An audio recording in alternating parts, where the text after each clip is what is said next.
everyone, welcome back to Comic Beyond.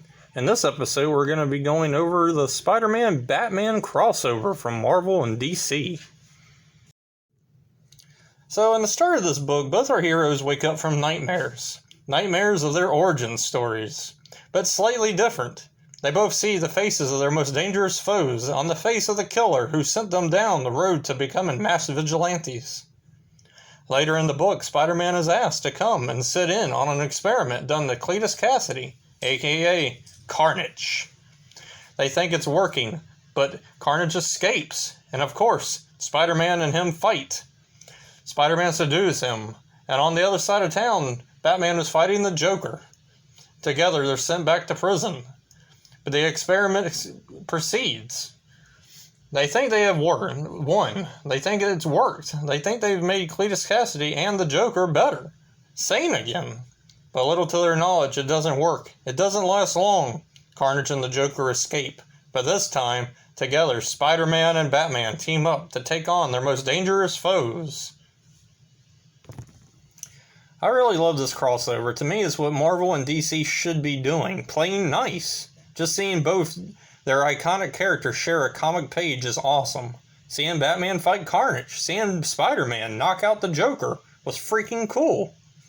This book's art was a highlight. Mark Bagley's art is on point. If you've read Spider-Man in the 90s, you've seen Bagley's art. Released in 1995, Marvel and DC did another one of these books, crossing over Batman and Spider-Man, which we'll cover later on down the road. So as just a little extra for this episode, I'm covering The Amazing Spider-Man #1, 2 feature-length Spider-Man stories. In the first story, we see Peter Parker at a launch site covering a launch. But of course, it goes horribly wrong, but luckily Spider-Man's in the right place at the right time.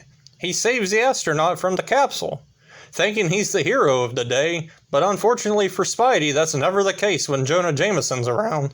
He paints him in the picture as the most dangerous masked menace. Poor Spidey.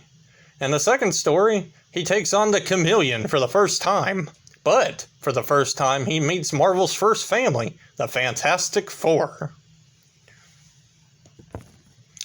Both written by Stan Lee and art by Steve Ditko, I love reading classic Marvel and seeing the stories that made the characters legendary.